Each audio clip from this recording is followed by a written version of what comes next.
What's going on? It's Alfred Collins. You're watching Third and Longhorn. Don't forget to like and subscribe. Hoop 'em.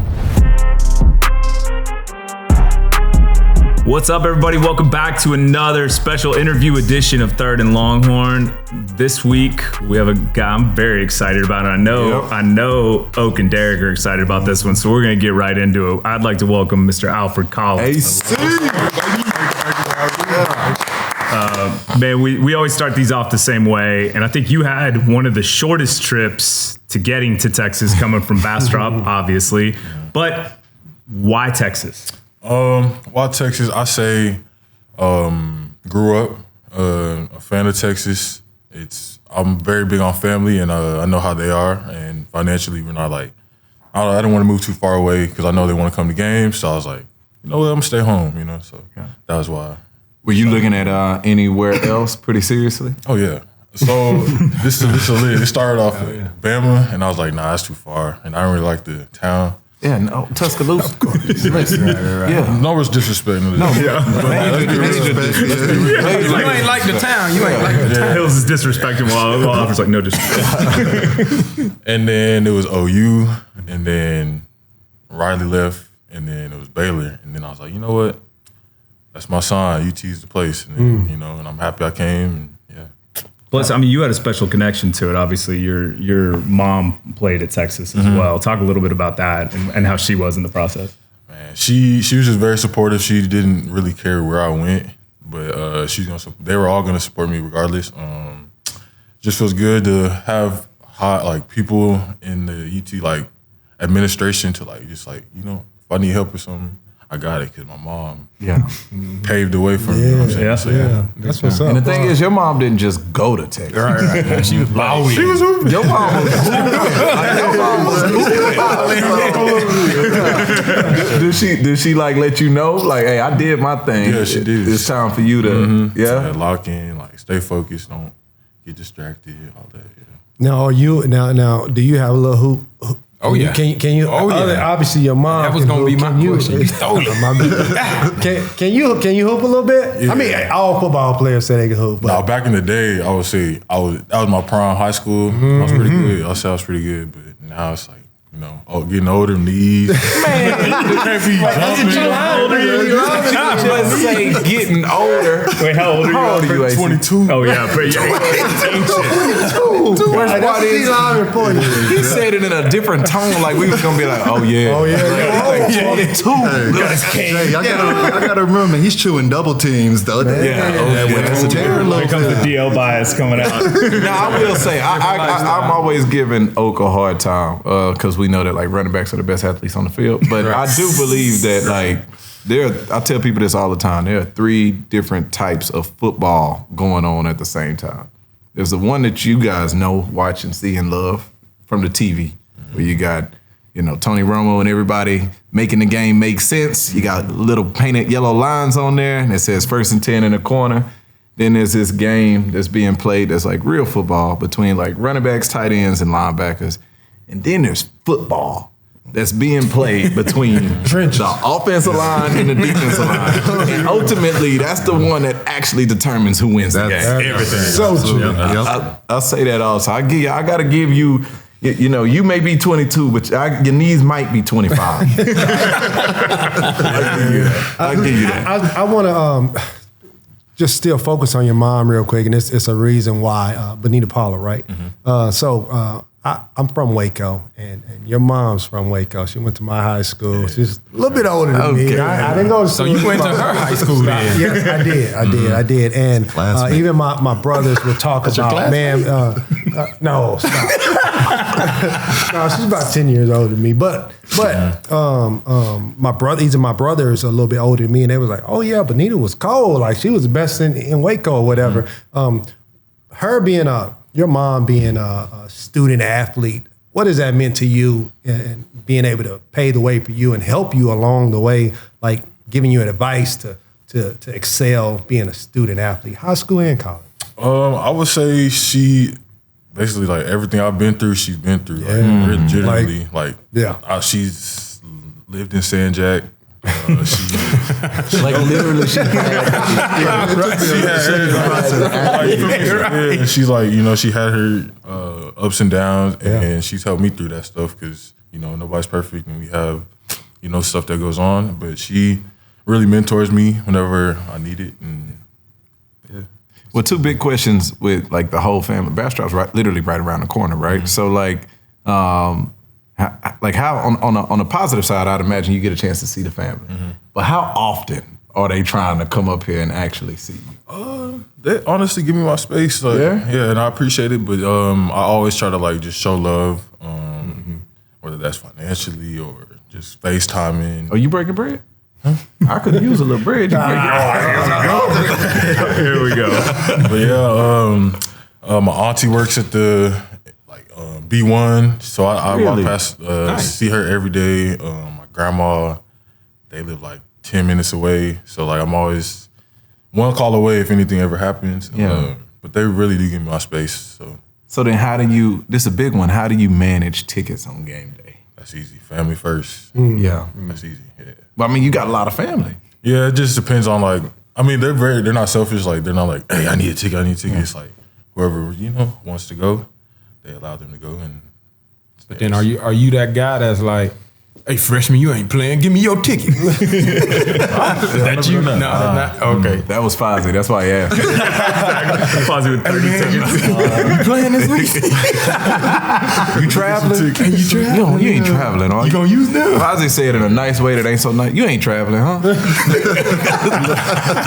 Give me that. You using Go ahead and transfer this. Dang, straight up.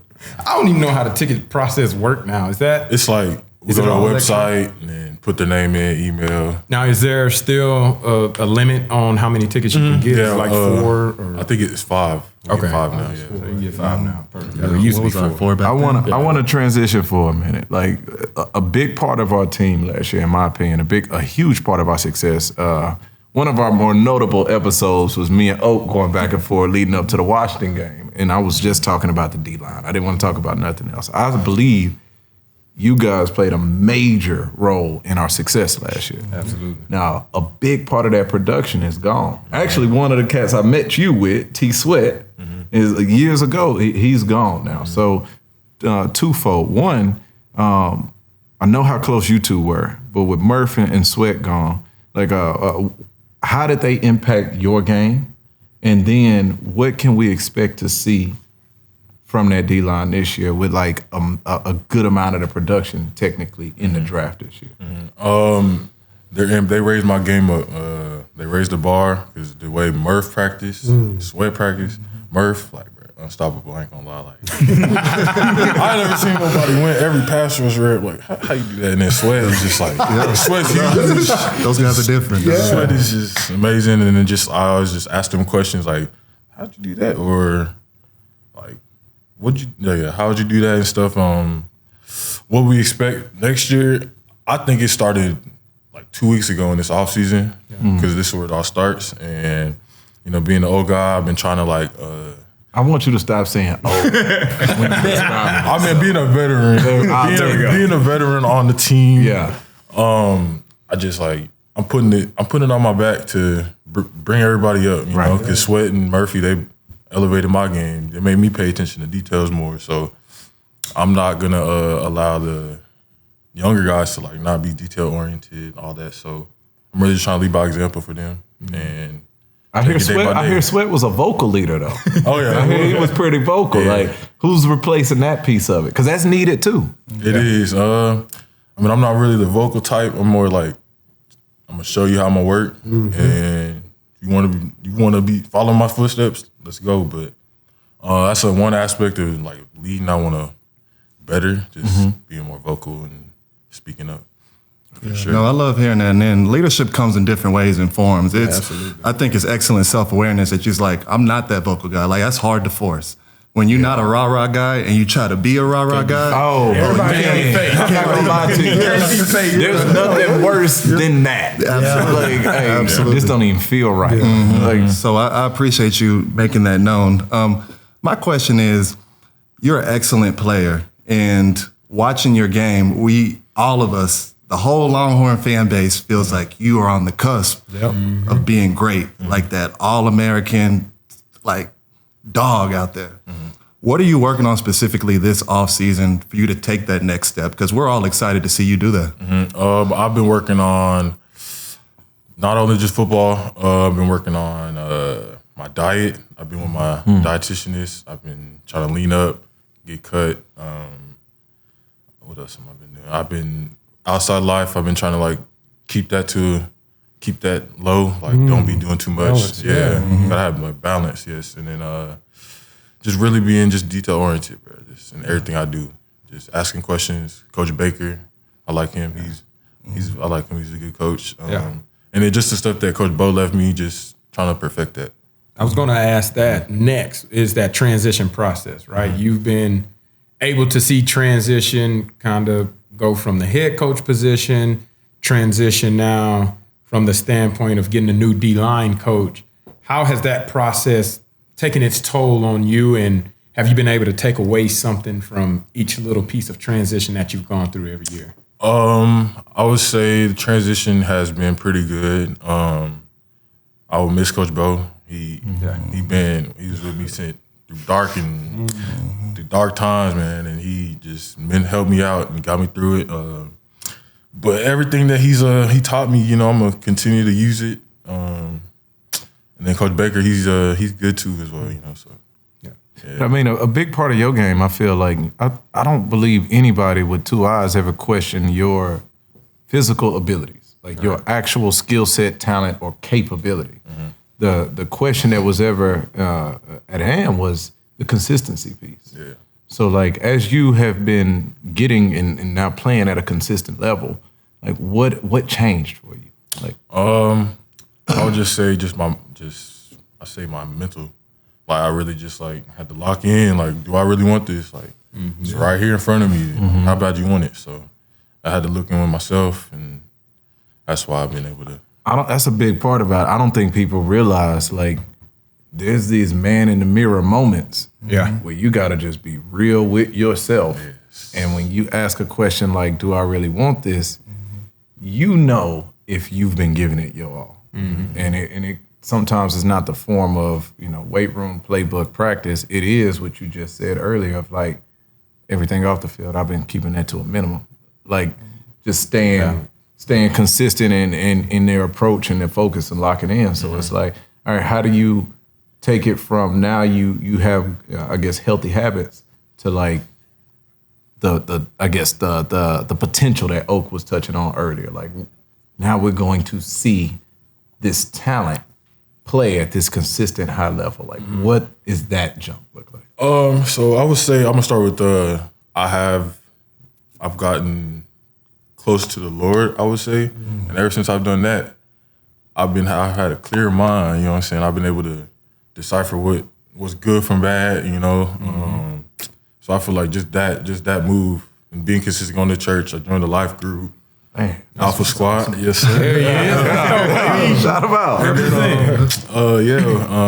Just ever since I've just like really like, you know, I'm not perfect, but trying to transition into living in His Word, everything's just become very clear. So is it like that piece right there, getting the spirit man right? It has like not focus on worldly things, money, clothes, shoes, car, just focus on myself, better myself. So that's cool. That's almost the way you thinking is that's how we used to think. We play professional because there's a lot of that stuff around, but now that stuff has dropped down into the college world because of the NIL and all the money and the pizzazz with that. Now you gotta be a professional because you're a professional. Every college player is a professional athlete, and that's a great mindset, man. And when you talk about Alfred Collins, you talk about this. I mean, size-wise, I mean, you're just prototypical, bro. It's like as soon as you walked in, we was like, oh, yeah, like for real, like you're gonna pass the eyeball test, and it's gonna be up to you how far you're gonna take it. So you're in a great spot, man. I'm looking forward to just. Well, I got a question. I'm just giving you love right now. I got a question. Last year, how y'all just. I want to see if your answers match up with everybody else that been on the show, right? No pressure, but when last year when y'all were playing and nobody knew that y'all was I mean, we knew we were probably going to be good. We expected to be good, but they didn't know that we were going to get to the playoffs. Not at the beginning of the year. How did y'all get there mentally? Like, why? Like, what do you contribute that to? The culture, I think. They all grouped up before this. Yeah, man. We all loved each other, man. Like, I give the shirt off my back for a receiver or Xavier Worthy or AD. You know, He can fit your. It wouldn't fit. But you know, we really care for each other. You know, we wanted individual success leads to team success. So like, you know, come together. Coach Sark always says a fist is stronger than a slap. Yeah. So, come together. We did that. I was just going to ask real quick, just a little bit of clarity. I know you're kind of a tweener. You go outside and inside. Do you consider yourself a D end or tackle? I say, I mean, I can play anything. I know. Well, when I say DN, sorry to even say. I was just thinking out loud. I shouldn't even. I should let you. You're bigger than me. I didn't want to. When you say DN, when you think of DN, you think of. I think you was talking about like a 4-3. I was thinking of a 3-4, like a 5 technique or what's that, a 4? Yeah, I get what you're saying. 4-eye or whatnot. I know you probably like to be on the 3 technique or more, a little bit 4 and 5, but not really a nose, right? Because you're pretty tall. Yeah. You know, I like to be versatile, be able to play everything, but my preferred position is a 3. For sure. Okay. Yeah. Being able to play the 5 though is good. I'm sorry. Can I pause for a second? For our audience that doesn't understand what a 3, a head up, a 5. Can y'all just give them a little bit of context? The translation part of the episode. Where we're even. Where on the field of the defensive line are we talking about 3, 5, etc.? Yeah. So the way you look at it is, if you got somebody right over the center, that's a 0. Yes. That's a nose. That's a 0. Will they be able to see that? No, go ahead. Then if you got Magic. Holmes like, I can't. so if you consider a 0 right over the center, then you just go 1 is going to be shaded on the center. Okay. Then a 2 is head up on the guard. Then a 3 is shaded on the guard. 4 head up on the tackle. 5 shaded on the tackle, and it just goes all the way down. So when you said you prefer the 3, you like to be shaded on the guard. Yes, sir. Got it. Yeah. Got to say that, sir. We got to do it. Hills has a complex about that. But no, I love that because I want our audience to understand, like, even what he's saying when he's saying it, right? Yeah. Well, I appreciate that. Alfred, we were just talking about it before because we had a picture that was you. And it was early in your career in the Alamo Bowl. It was Alamo Bowl, right? Yeah. It was against Colorado, right? Mm-hmm. And I think it was obviously one of the best things in your career, but it also took the expectations, I think, to a whole new level. And for those that don't remember, he made one of the craziest interceptions I've ever seen. Give me that. So damn athletic. Boy, looked like Odell out there. It was crazy. And I think that's when people were like, holy crap, this guy's next level. And look, I think things have been kind of up and down since, but you've stuck with it. And I think we saw this on the trajectory with some of the other guys you were talking about earlier in the line where they weren't exactly on people's radars. And then that last year, they took that huge jump. And I think that's why people are so excited to see you come back this year. Mm-hmm. For you, what does it take for you to get from that point to the point where you want to be? And I know where you want to be. Like I said, just staying focused, keep my eye on the Lord. Outside life, keep that to a minimum, like I said. And just, I feel, being more in tune with the game, you know, studying more, you know, getting extra reps after practice, doing extra sprints, all that. So I feel like that'll tie in, and eating healthy, be mindful of what I'm putting in my body. So yeah, that's what. I got one for you. So obviously, being in the trenches is a completely different game, like Jay talked about. Who have you gone up against, whether it's practice or games, that you was like, oh, this dude, okay, I got to go to work because I need to get on that level? Who is that stands out to you? I would have to say Kelvin Banks. I know whenever I'm like, I'm in a 4-hour, I'm like, all right. Let's go. Like, you got to go with it. Yeah, if you don't, he gonna flatten you. So, yeah, Kelvin Banks for sure. And then Christian Jones. Yeah. DJ Campbell. Yeah. NATO. Oh yeah. Who was it? Yeah, I don't know his last name. NATO. They really, like, you got to bring your A game when you go against them. Yeah. So, yeah. Well, I was gonna say, not many people know, for the audience, that your cousin is Trent Brown. And it just made me think because you're talking about guys on the offense that you just know you got to come with it when you're playing against them. Mm-hmm. Your cousin was that for me. When I played on the Chiefs, your cousin was that for the Raiders. So one of the best tackles I'd never gone against, especially in his prime. Have you ever gone against him? I want to though. You want to? Are you sure about that? I'll be ready. Yeah. I like that. So it's never in the off season where y'all are just like, hey, cuzzo, can we get some work in or anything like that? I mean, typically he's pretty busy. But back in the day, we used to go to the middle school and like work out. I used to do his workouts when he was at Florida. So yeah. Who do you model your game after in the NFL where you say, man, I like to watch this person right here, man? Or college. Or college. No, I like Calais Campbell. Kind of the same build in a way, and I just like how he plays. Yeah, no, that's a good that boy. Calais for a long time has like made men not like men. Crumble. No, that's an excellent comparison. Somebody that I think of is a guy like DeForest Buckner. Somebody like that, like those taller builds on the inside. Like I'm right with you. DeForest Buckner and Calais Campbell. I think those are your comparison. I got a silly one. High school. Was you a better basketball player or a better football player? I'll say basketball. Really? What'd you average in basketball? I mean, every ball player thinks that they were. Well, he really was. I followed his recruitment. Wait, I want to hear the stat line. Okay. stat line. I say like 12 to 15 points. I mean, I did my job very well. What about the boards? Boards, I figured. Yeah, I take over on it, and then love to dunk. That used to be fun. You say that used to be fun. You can't get up there no more? I can, but He's talking like he's old. He's gonna take a toll. Back in the day. You call us when you hit on it. He got the nerve to start patting his knee. Talking about it's gonna take a toll. It used to be fun. Speaking of that, do y'all still have hoop sessions at Gregory Gym? Because I know when we came in the off season, we used to go hard in the off season. But coaches don't know that. Officially.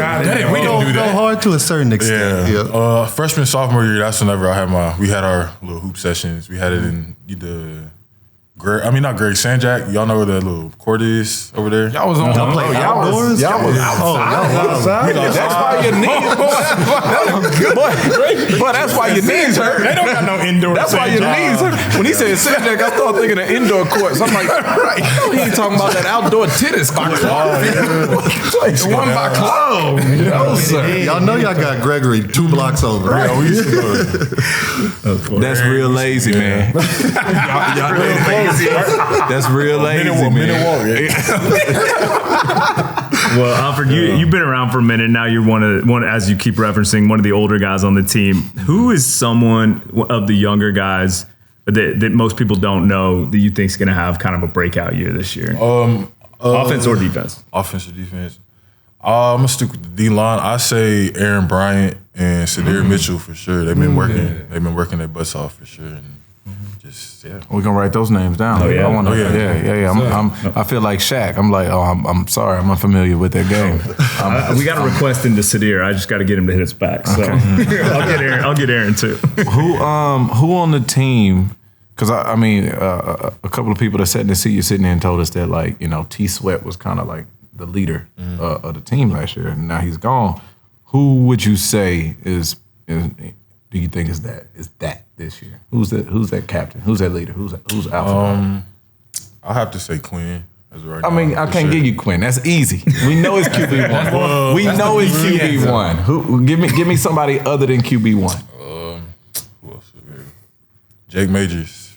Okay. Yeah, for sure, Jake Majors. Just the way he carries himself everywhere, on and off the field, in the classroom. Yeah, for sure. Got it. Like that. Got it. That's a good answer. Yeah.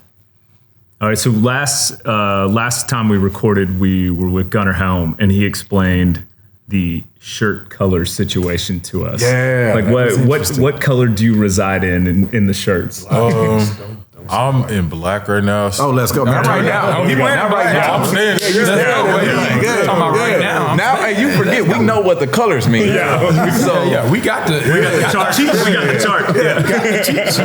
Yeah, bro. It's good to see because last year we had everybody in black shirts. And it's starting to get to that level now. Yeah, that makes sense. Exactly. Saw the results. Saw the result, yeah. And have you always been a black shirt guy, or have you had to? You charging the ball? You spent some time in the white shirt. Have you always been a black tee guy, or have you had to work your way up to that? So we start off in gray, and then move up to orange, and then move up to I'm black. talking specifically for you. Yeah. Last year I made it to. I stayed on gray for a couple weeks, but that's about it. Other than that, I'm in black. Well, I mean, I think that's all I got for him. Does anybody else have any more questions before we I got one question. I got two questions. I got two questions. I'm sorry. I'm just out of curiosity. I've known you for a while, man. I got a chance to see you grow. When you leave here, what would they say about the kind of player and person you were? Hardworking, caring, selfless. And then secondly, accolades. Like you said, team success equals individual success. Mm-hmm. What can we expect? That SEC, what SEC accolades can we expect Alfred Collins to accomplish next year? Man, I want to be all American, man. I want to be all American. Okay, excuse me. I said SEC. He said all American. All American, sir. Got you. Got you. Yeah, I love hearing that. Being an XD lineman and being close, or how I've gotten close to y'all, everybody says you got it all, man. And I see it, and we're all rooting for you. We know you're going to take that next step, and you're going to, hey, you putting up numbers next year. Yes, I'm calling it now, baby. Yes, sir. Absolutely. Well, thanks so much for coming out, Alfred. We appreciate the time, man. And we'll catch up with you later in the season, man. Yes, sir. Yes, we will. Hook 'em.